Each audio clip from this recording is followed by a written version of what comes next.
is Kara Adams, and this is my Hidden Treasure Moments podcast. And my podcast is all about giving a voice to everyday people who've gone through extraordinary things.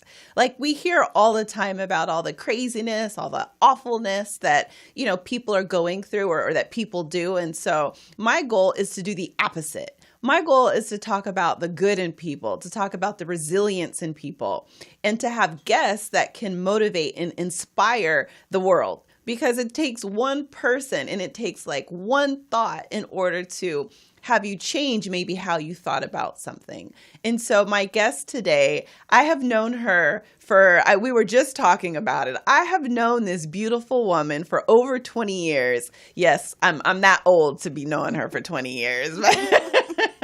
Her name is Shaneen Hall, and literally like a sister to me. I have known Shaneen through babies, through getting married, through dang near killing my husband, through cancer, through everything. When I went and had my first cancer surgery, Miss Shaneen and Demisha Jones were there with your pink blankets and your pillows, and they have been, and you have been a support system to me and to Troy and to Truly. Thank you. I love you dearly and feel blessed that you're on the show. Shaneen, would you mind kind of telling the viewers a little bit about yourself, a little bit about your military background, your fashion background, and like what you're up to today? Okay. Hi, I'm Shaneen.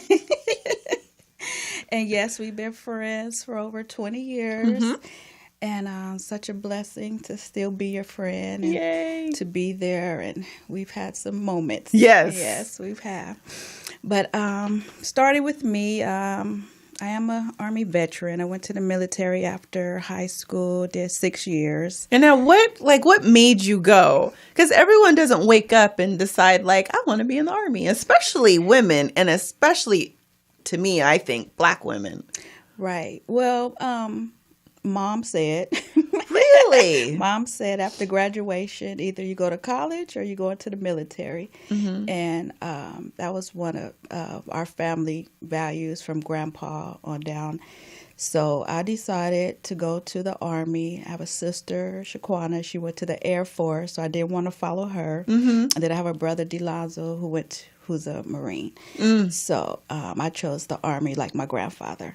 Wow. So I did 6 years in the military, and it was some exciting moments. That's a great time. And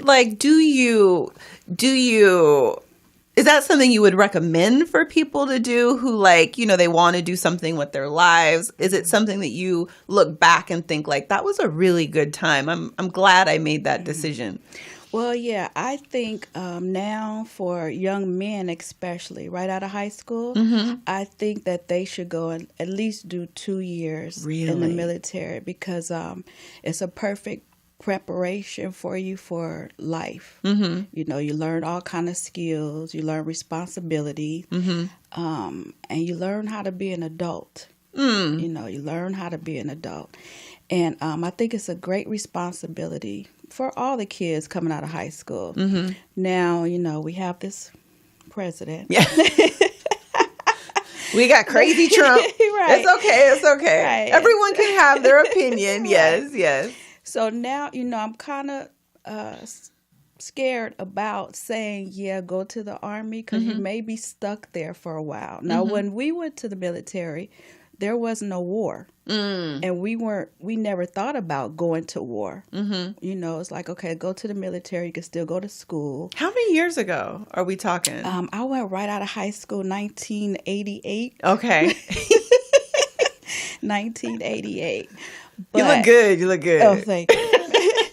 But it was, we had such a good time, though. Mm-hmm. In there. I had some great memories. And you got to travel a lot, right? I got to travel. I've been a few places. Like where?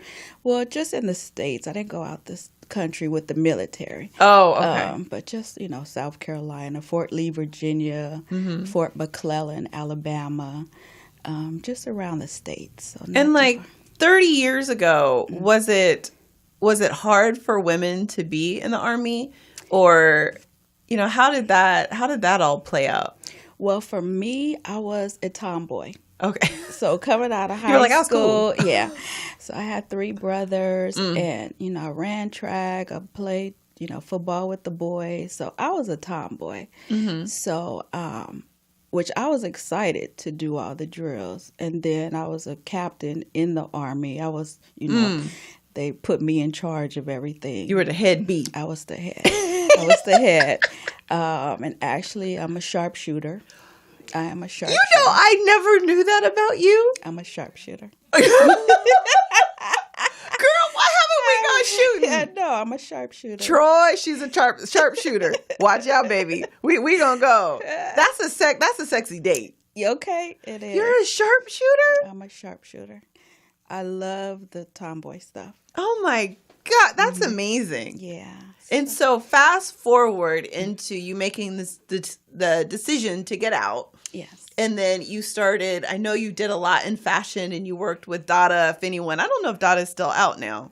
Did it come back or? No, well, they sold Dada. Okay. And that's when I left Dada in 2007. Because Dada was a good time. That's kind of like when we really met. And I know I was in college. I was going to Cal State Long Beach. And, you guys, like, to me, you and Demisha Jones and, like, you guys had this really sexy life because you were always meeting stars and you worked at the store and you were always doing photo shoots. And I remember, like, seeing Exhibit and Snoop before he was, like, Snoop, like, before it was really big. And what was that kind of experience like? Because you were like the little sister to everybody. Yeah. Well, it started, I was with my friend, C Love. Everybody should know C Love. And he was working for Dada. And I was hanging around out here, and he wasn't driving. He's from New York, so he wasn't a driver. So he had asked me to drive him around. He used to dress all the celebrities for the black TV shows. So that's how I got started. I started helping him dress the celebrities. And then the CEOs of Dada, they were interested in me, and they wanted me to help them with the store. So they opened a store on Melrose. So that was my store. I remember that. I remember going up there. We'd be like, oh, we're going to visit Shaneen. I'm like, you got any shoes for me? Like, I totally remember that. Yeah, and all the celebrities would come up there. And it was a good time. It was on Melrose. And then the tragic happened, the 9/11. So Melrose got real slow. So we ended up closing the store. And so they wanted me to be the assistant to the CEOs, the COOs, and the CFO. So that's how I ended up in-house. So I went to all the games. I had to do everything that they needed to do. I had to travel with all our celebrities. And now, like, what's some behind the scenes stuff? Like, it's one thing for me to travel and meet a flat coach and, like, nobody cares about me. Like, you know what I mean? But it's like a whole nother thing when you're traveling with a celebrity. Like, does that build into your self-esteem and your confidence? Or does it, like, take away when people, like, you know what I mean? When you're not the center and people are like, oh, I need this and I need that. Like, how does that work in, like, who you are and your self-esteem and looking at yourself? It's okay for me because for me, celebrities, I don't, like they're people. Yeah, they're just regular people to me. And then born and raised in LA, you kind of know few on a personal level from school or from them playing football or basketball. You kind of know a little bit of everybody. So, and then my personality, I love everybody. Everybody's the same, and just because you're a celebrity doesn't mean you're different. You're still the same. So I think my personality and kind of gravitated to everybody. And did you prefer kind of being the person behind the scenes, being like the go-to who knew everything and they had to kind of turn to in order to, like, do whatever they needed to do, like the support? Yeah, I was okay with that because I know that I'm going to do my job at 200%. So I'm going to make it work. So whatever they need, yes. They come get to old? me and they get it. No, it doesn't matter. I'm like, sometimes I'd be like, get your own shoes. But no, I had to, make sure our product was promoted decently, and make sure that them and their family and their entourage was taken care of. So everybody was happy. So you really kind of like that role, that mama, that, support, kind of doing all of that. I do. Yeah, because you're even like that, like with the friends and making sure we don't get crazy and like settle down now, like crazy Shaneen comes out. But. Okay, right. But I try to be mellow, and that's just my personality. Just calm. So is there like, I feel like you've done you've worked with a lot of rappers, and you've worked with is there outside of that? Well, with the Dada came, I started my own business, and I was dressing celebrities for a lot of things. I did exhibit for Pimp My Ride for like 3 seasons. And you guys traveled all over the world. Like, you traveled out of the country. Yeah, with exhibit, we did, we went to London. We went to France. We did a lot of stuff. The English. And had you ever traveled like that outside of the country before exhibit? No, I didn't. You weren't scared to go? Like, you were just like, I'm ready. Let's do this. Well, you were a sharpshooter. Well, yeah. I'm kind of fearless. That's true. But I was excited, and dealing with exhibit, Warren G., Snoop Dogg. These are big time celebrities. It's not like, F-list. Like I know. Sometimes my friends are like, these guys? I'm like, yeah, they're just like my play brothers. Yeah. They're like, I'm so close to them. I hang out with them all the time, and it's not a big deal to me. They're like my brothers. But I did a lot of wardrobe for their video shoots, for shows, for BET, for MTV. Now, like, how does that work? Because, like, I'm always looking for clothes, and I have a sponsor, which is Deluxe Boutique. Hey, Carla. See, looking cute. That's a pretty shirt. I like that. Thank you. I'm feeling cute and casual. But, like, I find myself constantly, like, calling her and trying to figure out what to wear. And when you design and you style for someone, like, what does that look like? Do you go to the store, buy the stuff, show it to them, and then they pick? And then, like, how does that work? Well, I have to meet with you first. I want to know your style. Okay. I want to know how you're dressing right now to me. What type of clothes do you like to wear? But I can kind of have the eye for it. I can kind of look at you and vision of what you would look good in.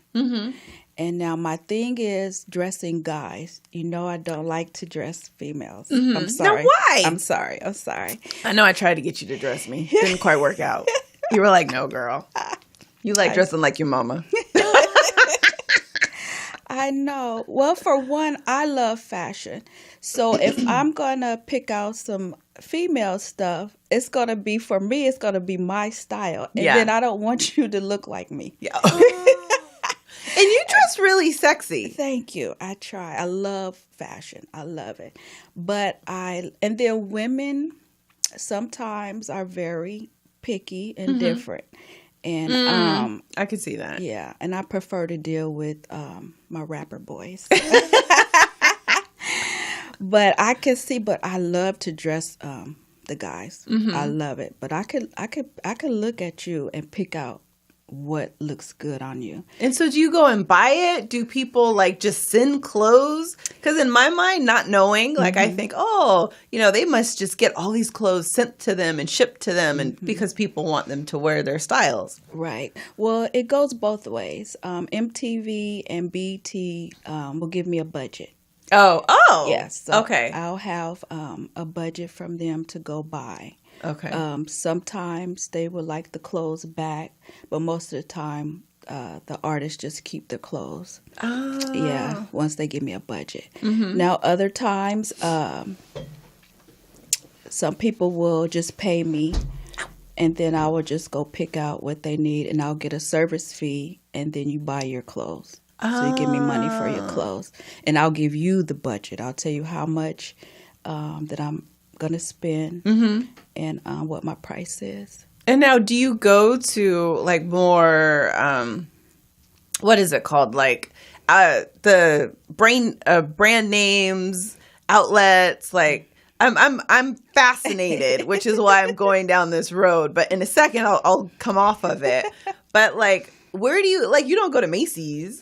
Oh, I love Macy's. Oh, okay, maybe you do go to Macy's. Yes, and Macy's menswear is brilliant. Oh, okay. They have the nice jackets. They have nice clothes. But I do have artists and designers that will send me clothes for the artists to wear their clothes. I did have a lot of that going on along with Gucci, Louis Vuitton, and they will send me clothes and pieces for the artists to wear depending on. You said Gucci and Louis Vuitton? Yes. My husband needs a belt. Okay. No. Right? Oh, and I said, Troy, baby, when I get up there, I'm going to get you a Louis Vuitton belt. Yes, their stuff is pricey too. But yes, they would send me product, and a lot of no-name artists or artists coming up or that's doing their wardrobes and their clothing line.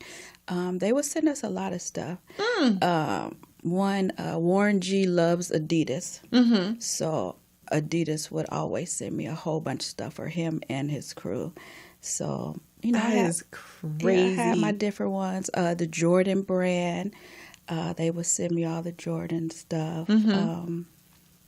So, and then Snoop has his, he likes his own style, custom made, and yeah, he has a designer now that does all that. But, yeah. That is very, very interesting. So we're going to take a quick break. And when we come back, I want to talk about kind of things that you've gone through. I want to talk about your work with the Brain Aneurysm Society and kind of what that means to you and why you're passionate about it. So thank you. We will be right back with Miss Shaneen Hall. Hello, my name is Kara Adams. I'm the author of Hidden Treasure. I'm a speaker. I'm an entrepreneur. I'm a cancer survivor. And what I want to do is invite you to my one-day VIP gym retreat. It's at the beautiful Mission Inn. The retreat will be on May 11th. It is from 8 a.m. until 5 p.m. The retreat is for anyone who puts themselves last because you're putting your family first, you're putting your career first, and what we want to do is to put you first for once. So if you are looking for a day of pampering and to just be treated like the king or queen that you are, please feel free to come and to join us. Find out how to sign up for it if you go to my website, which is www.karaadams.com, and I hope to see you there.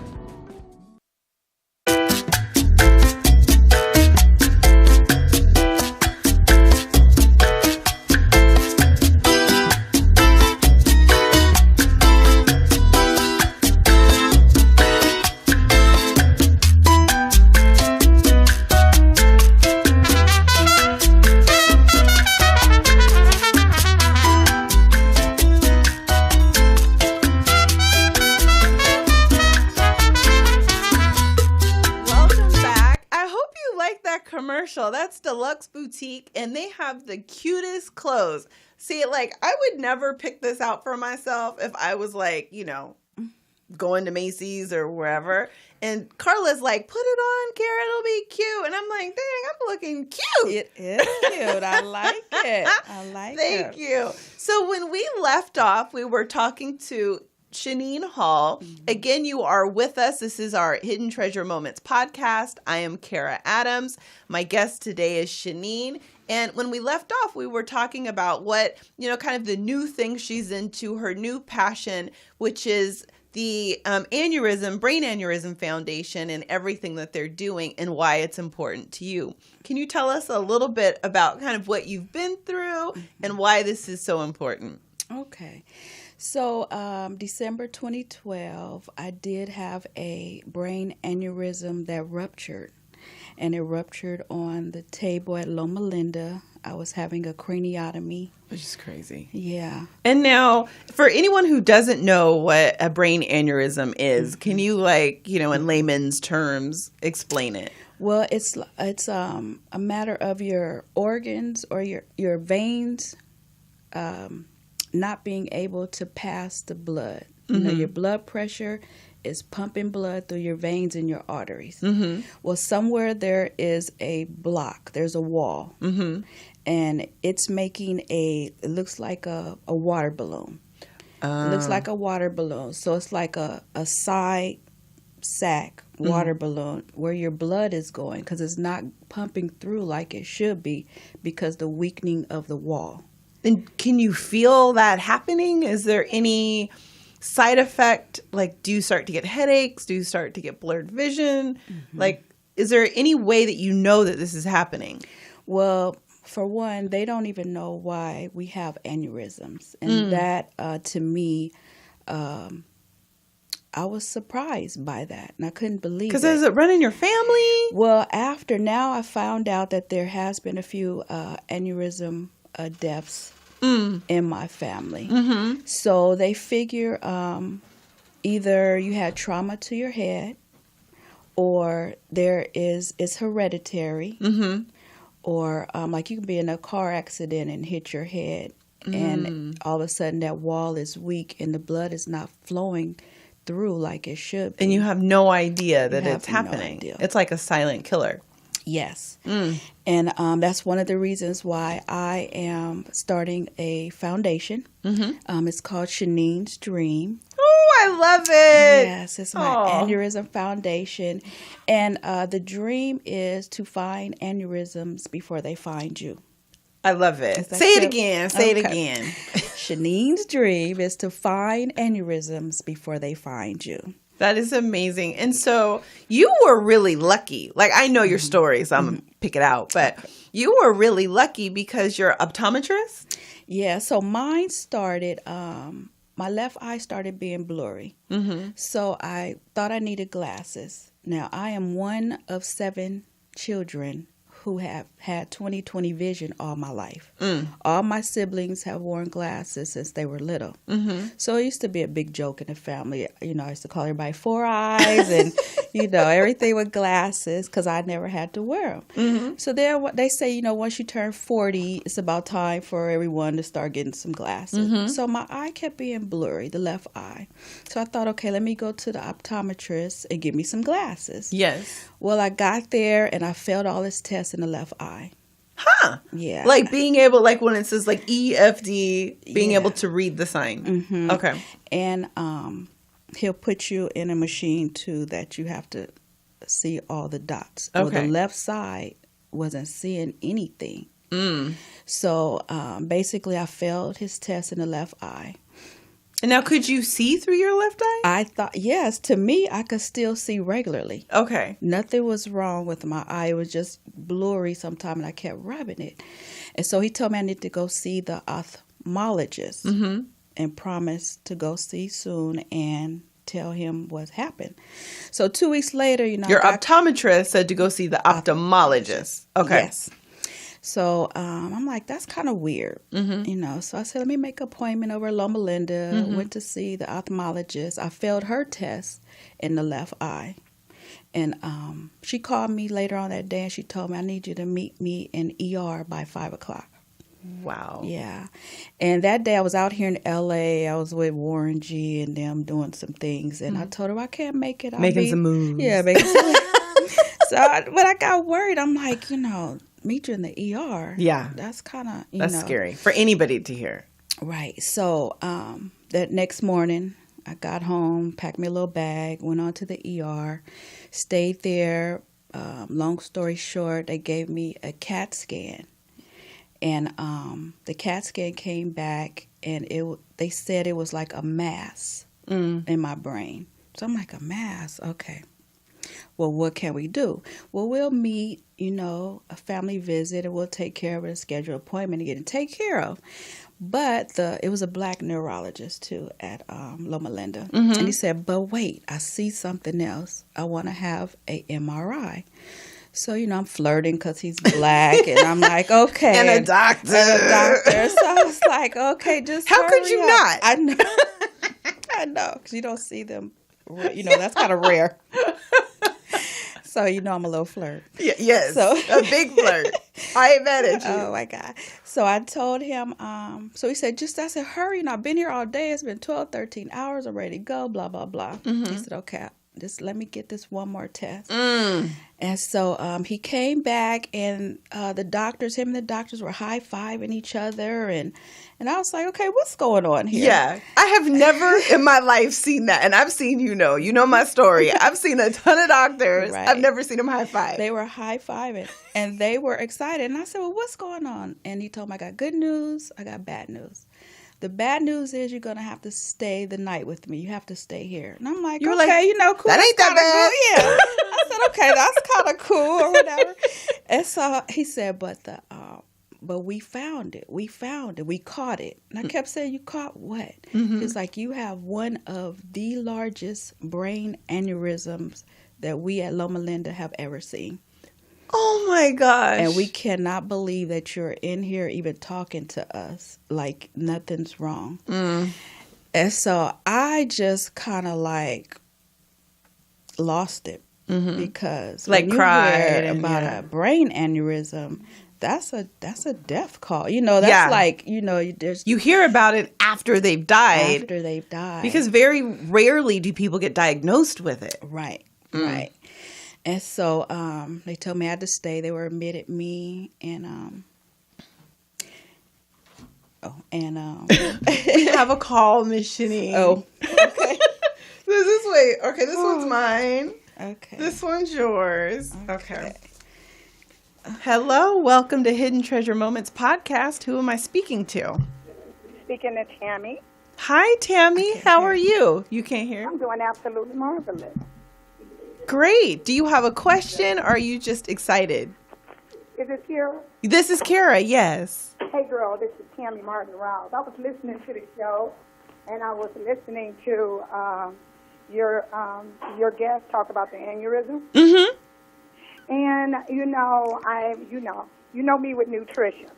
And with me hearing that they don't know what caused it, it's on record. Everybody knows everything goes back to nutrition. Mm-hmm. So I was just concerned when I heard we don't know what causes these things, and I just, that was just a concern for me because we have so many, especially African Americans. We're at the top of the charts with aneurysms. I mean, just dying from everything. We're at the top. Yeah. And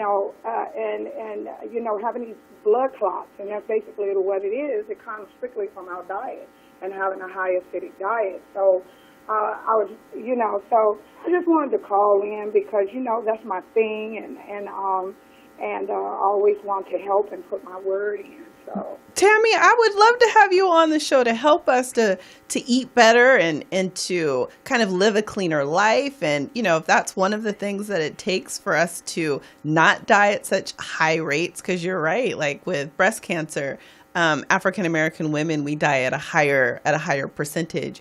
And when we are diagnosed with breast cancer, usually it's at a higher stage and a more aggressive cancer. And, some of that is diet, some of that is hereditary, but anything that we can do to help improve our lives as women, as Black women, that's what we're here for. And that's what we want to support. Yeah. So absolutely, Tammy.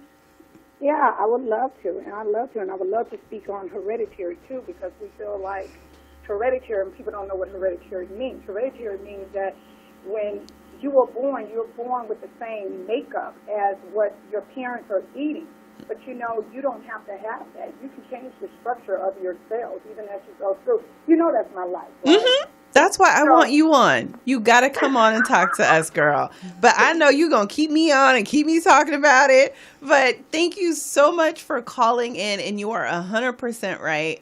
And do you have like a website or someplace that people can go to learn more about what you do? Well, I'm all over social media. They can check out, I started my new company, Get Raw with Tammy. Mm-hmm. So they can check me out on all social media.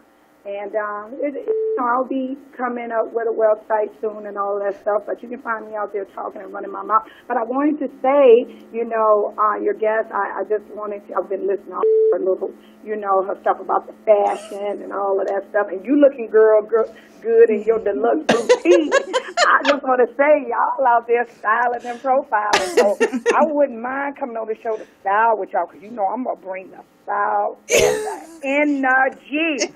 Boom. Oh my goodness, Tammy, thank you so much. Yes, Tammy, you introduced me to Carla, so thank you. Oh, you are welcome. Y'all keep it going. And tell your guests, I'm listening. Great information. Hey. Okay. Hey, thank you. Bye, Tammy. Bye-bye.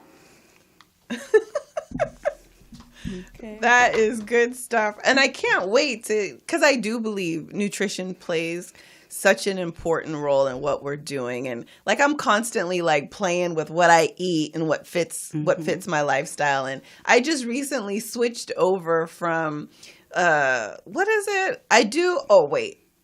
It's keto. And what's the other one? I know the keto paleo. One. Okay. Paleo. And paleo didn't work for me because I need fat. I need healthy fats. But keto, it's like I don't crave the sugars anymore. Like that keto, it's and keto diet is where you eat proteins and where you eat fat and where you eat, you do eat some fruit sugars and you get sugar, but you get it from fruit. But it's trying to eat like a healthier lifestyle. And for me, it fits my body better.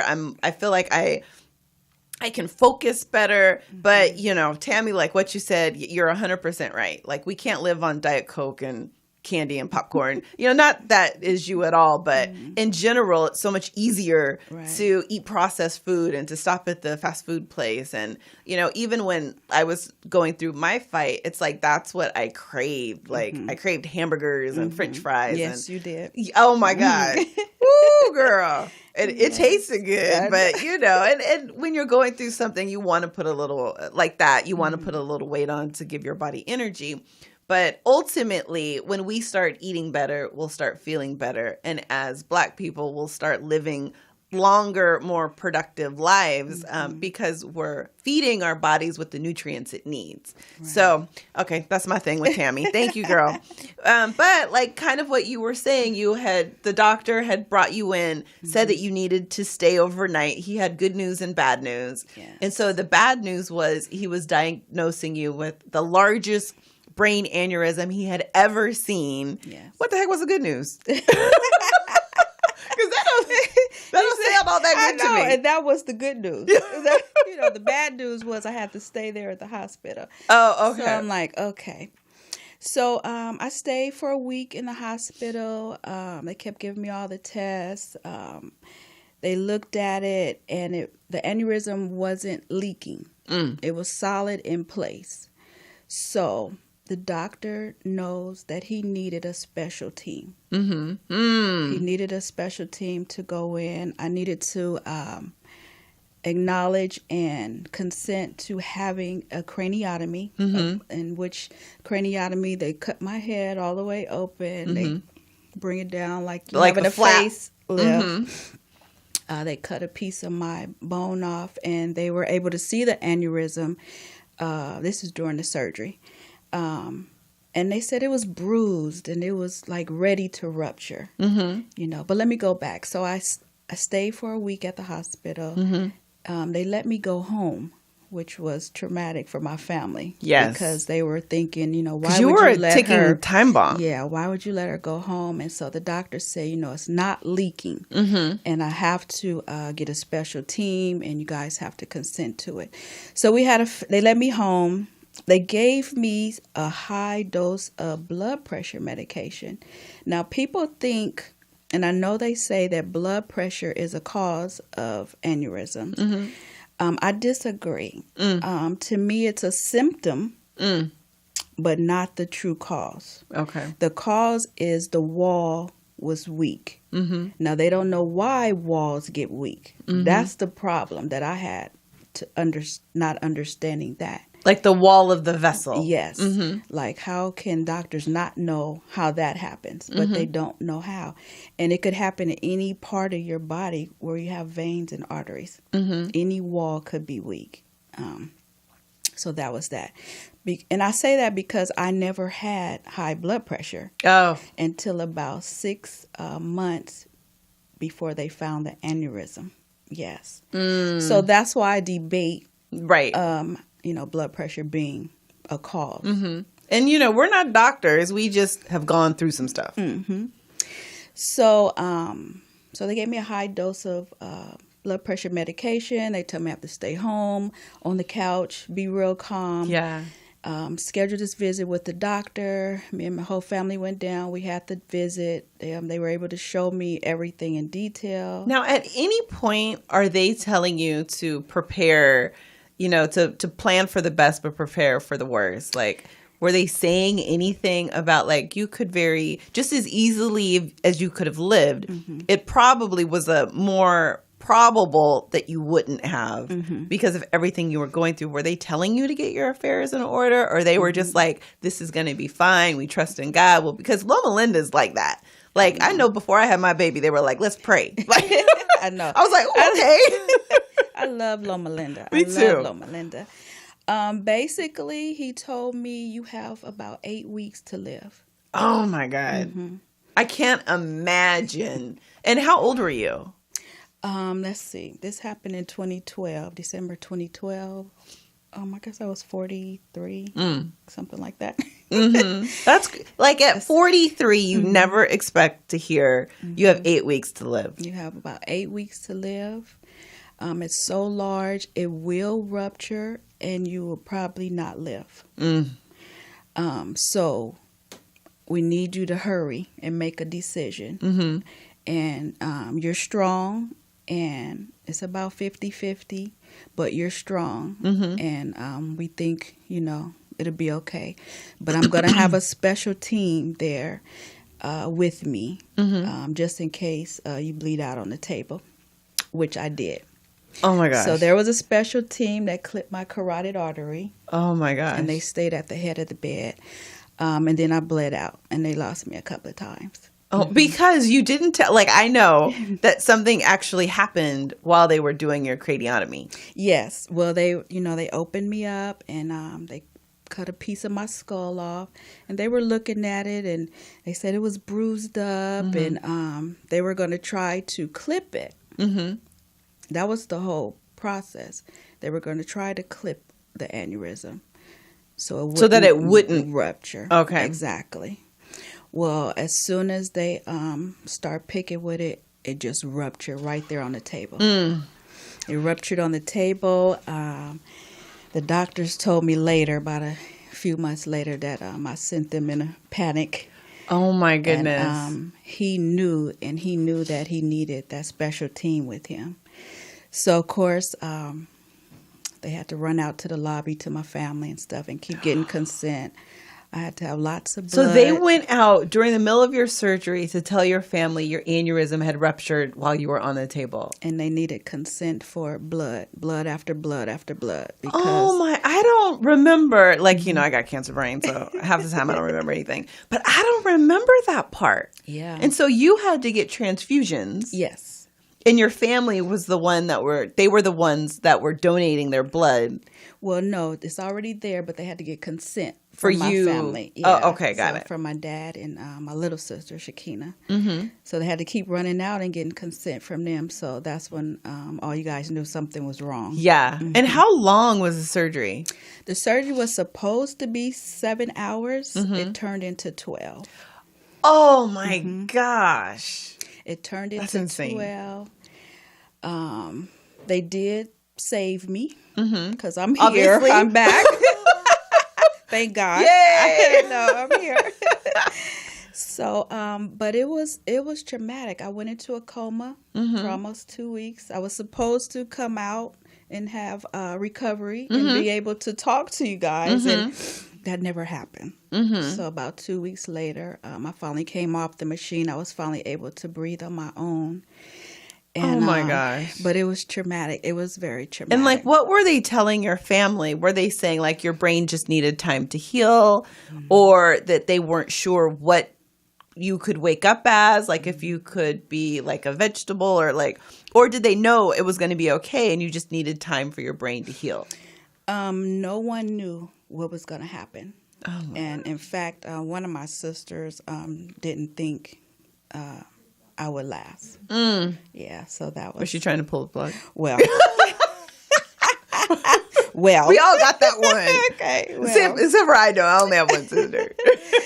Well, her and the doctor debated, and the doctors the doctor said no. The doctor said they debated. Yeah, well, they were arguing, I should say. So the doctor said, no, I didn't put her in a coma. Her body went into a coma, and you have to understand her brain is traumatized. Yeah. So, and she's not brain dead, and I'm going to let her come out of the coma. She'll naturally. It was 2 weeks later.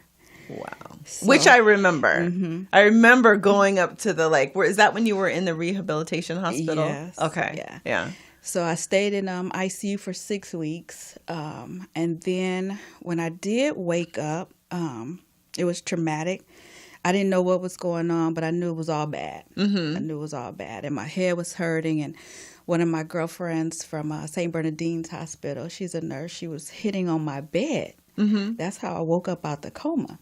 She kept hitting on the bed, banging it. So I was woke up and I'm like, okay, what is going on? My head is pounding. And that's when I started waking up out the coma. So thank God she was hitting the bed. And so they said I kind of went crazy. I wanted to get into, how I am. I wanted to get in the bath. I wanted to what's going on?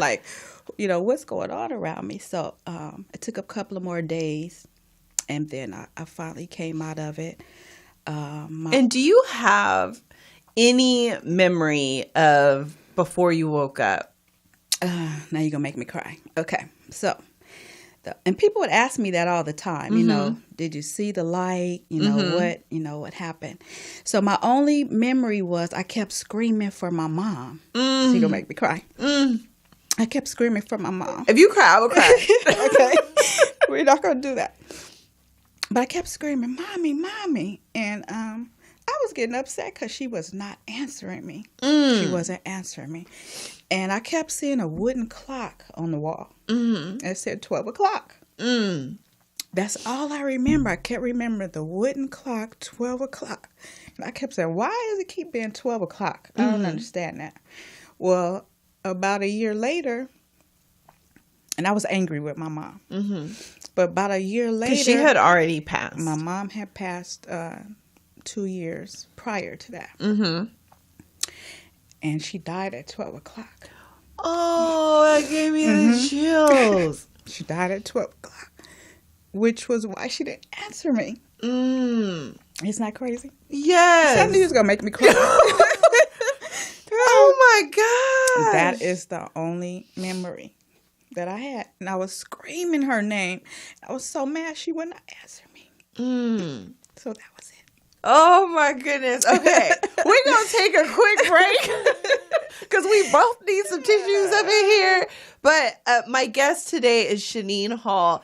She is an amazing person who's gone through extraordinary things. And when we come back, I want to talk a little bit about what you're doing now with everything that has happened. I find that when we go through extraordinary circumstances, when everything is taken away from us, it does one of two things. It either makes you push harder and become greater, or it makes you just wilt and settle into the darkness. And you've done the first. You have become so great and so powerful. So when we come back, I want to talk about what you're doing now. Okay. Let's get some tissue. Yeah.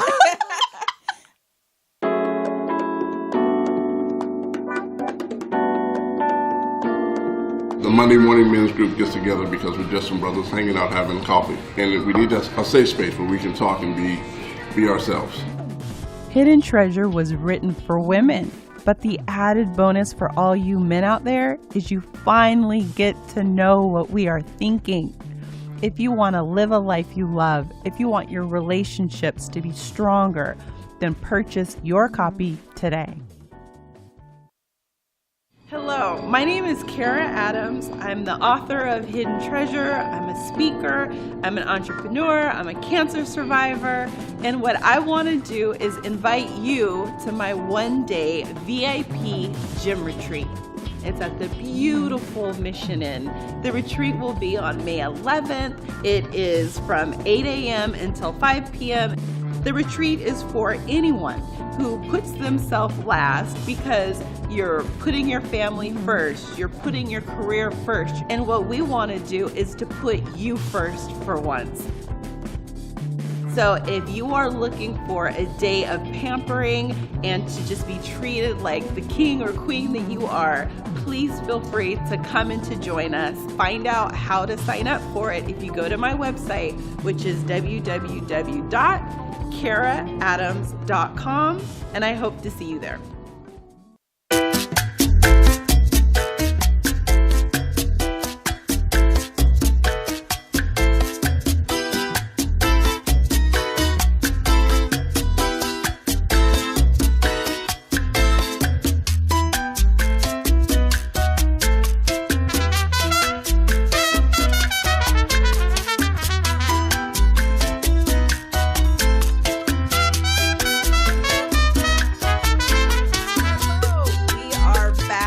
This is my Hidden Treasure Moments podcast. My guest is Shaneen Hall, and we're talking just about what has happened to her in her life, and we're talking about aneurysms and just that they're the silent killer that no one knows about. And so when we left off, you were talking about kind of the visions you were having and the conversations you were having while you were in your coma.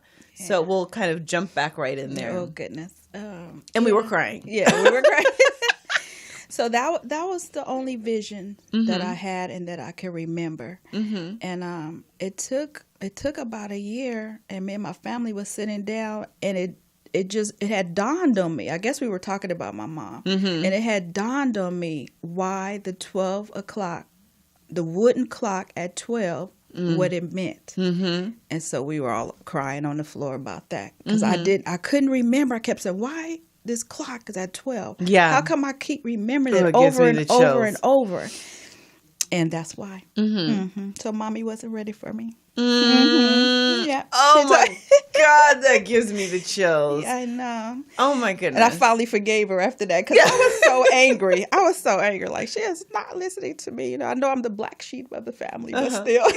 I'm your bad girl, but still. But yeah, so that was that. Wow. And so tell us a little bit about Shaneen's dream and what that looks like. And if somebody wanted to donate or wanted to support, like how could they do it? Okay. Well, Shaneen's dream is my foundation for aneurysms. I am putting it all together now so you guys will be able to look it up on the website. But they can find you on social media. Yes. So if they want to follow you. The Facebook, Shaneen Hall. You said the Facebook. The Facebook, Shaneen Hall. How old are we when you call it the Facebook? The Facebook. Okay, sorry. What is it? Shaneen Hall. That's it, just my name. How you spell it? Shaneen. Last name is Hall, Hall. Okay, so if anyone's interested in finding out more, and what are some of the things you want to do with your foundation? Well, with my celebrity friends, I told Warren and all of them that I need their support. So once I get everything in place, every year the Aneurysm Foundation, Aneurysm Month is in November. Okay. So I've been in contact with the Brain Aneurysm Foundation. I want to do some speakings with them and tell my story because I am a living witness. And I could tell you the downfalls and, the issues and everything that I had with it. So people can understand. Yes. Because people don't really understand aneurysms. And people rarely survive them. Yeah. Like, is there a statistic or a stat of? Yes. There's a percentage. It's like 90%. I was going to say it has to be so high. It's like 90% of people who have an aneurysm rupture dies. And they will find out that you had an aneurysm in the autopsy. That's how they find out.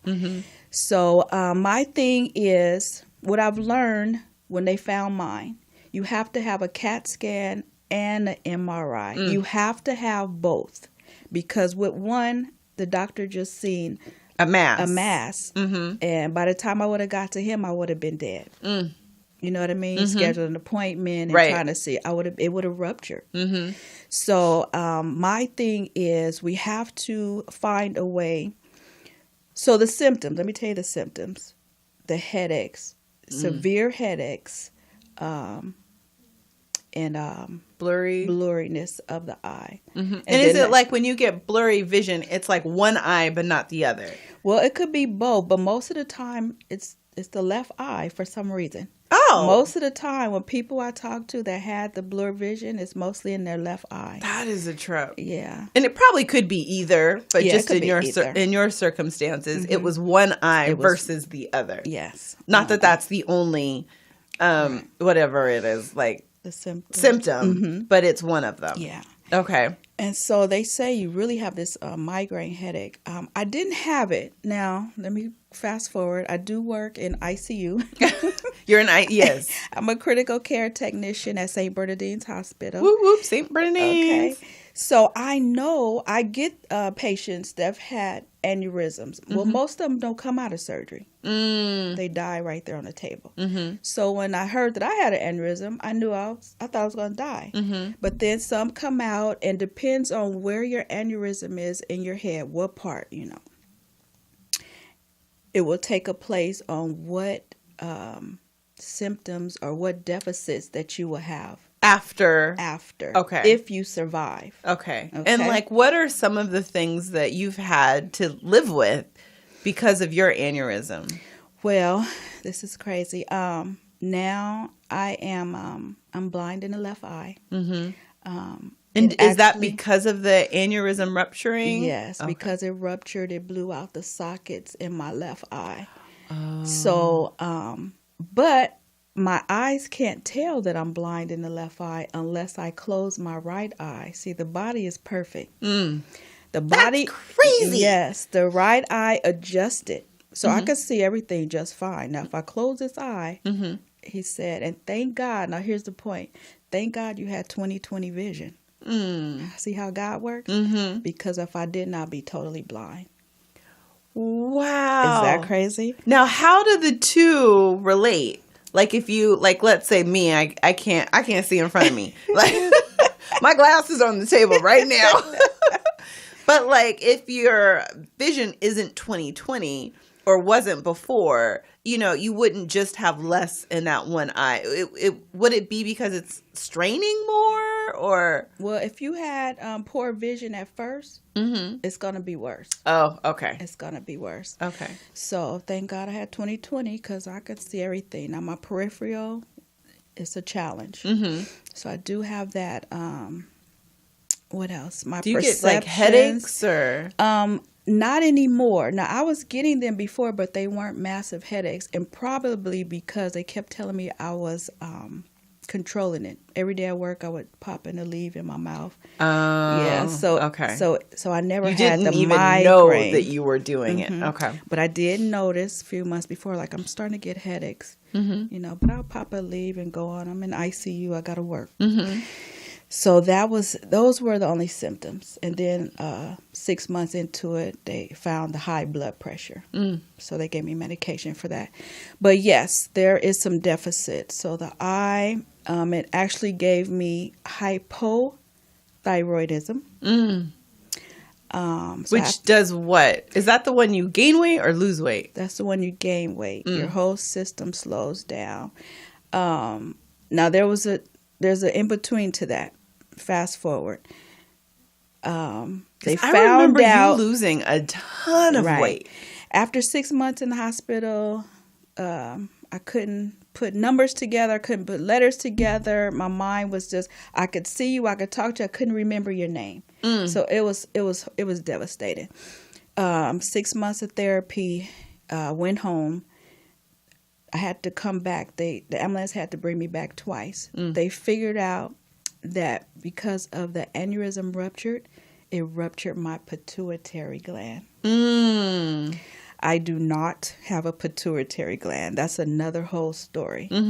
And long story short, pituitary gland controls all the hormones in your body, every single hormone in your body. And if you don't have it, you will die. So my body was shutting down again. So that's why you guys were back in the hospital. Because you lost maybe 50, you lost a lot of weight really, really fast. Well, because my mind wasn't telling my body that I was hungry. That's why they didn't know. Hungry.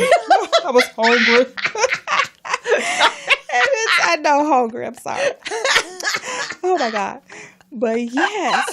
And so the doctor with the aneurysm, he said, I'm going to have to put you on a feeding tube because I wouldn't eat. I wasn't hungry. Right. Hungry. And he said, we're down to 50 pounds. Yes. Like, I'm going to have to put you on a feeding tube. So I'm crying. I'm like, I don't want to eat. What else, Lord? Yeah, I don't want to eat. I don't want to eat. But it was because of the pituitary gland. It wasn't telling my body. So that's every hormone. So now I have to go to endocrinology every 3 months. I'm on steroids. And they check to make sure. Yes.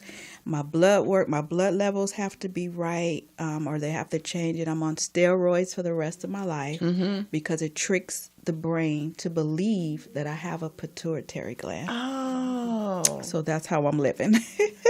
Wow. Yes. Well, we have, the show was supposed to be like sex and dating after, but I go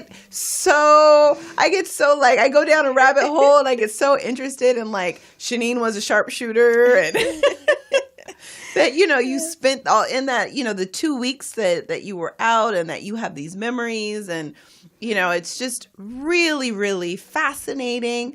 And to know, we're just everyday people. Yeah. And so those are the stories for me that are motivating, that I want to put out in the world and that I want to show people that no matter how dark today is, that there is always light tomorrow. Tomorrow is always a new day. And so never give up on the fact that your life can be better. It can be good. It can be the life that you love. And so I want to first and foremost thank Shaneen for being here, being my guest, opening up, sharing, kind of the intimate moments of what you were going through. Is there anyone that you would like to thank? Oh, I would thank Loma Linda, all of Loma Linda's staff, the doctor, Dr. Sue, who performed the surgery, his assistant, everybody, the special team, all my family and friends. It was rough. It was rough for you guys, too. Just everybody. And your optometrist? My optometrist. Yes. He started the whole thing. He started everything. And I still see him. He's in Rancho Cucamonga. And I see him every year. He's put me in his book and his documentaries. Because they've done a case study on you now. Yeah, they use my surgery as training for Loma Linda, which I've heard. So, but I just want to tell everybody, thank God, thank life, Tell them. You just, I thank God every day, and I know that this is a second chance for me. So I thought I was, being good, and doing what I was supposed to do and always honor God.